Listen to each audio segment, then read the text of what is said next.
Hi, my name is Thomas Bassery. I'm working for Cubic, heading the factories in China and in India. Cubic is developing, manufacturing and selling switchboard systems.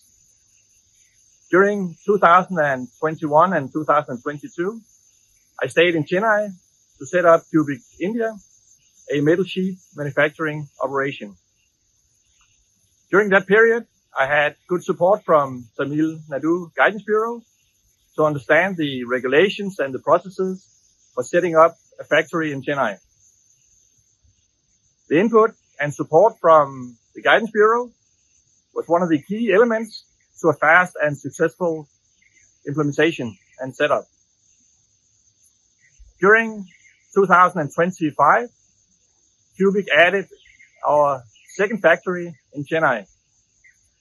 Again, the support from Guidance Bureau proved to be very important for the government officers to keep focus on the project and comply in a timely manner. I would strongly recommend every foreign investment setting up any factory or any operation in Chennai or in Tamil Nadu to reach out to Guidance Bureau, both during the initial stage, but also during further factory expansions or new setups.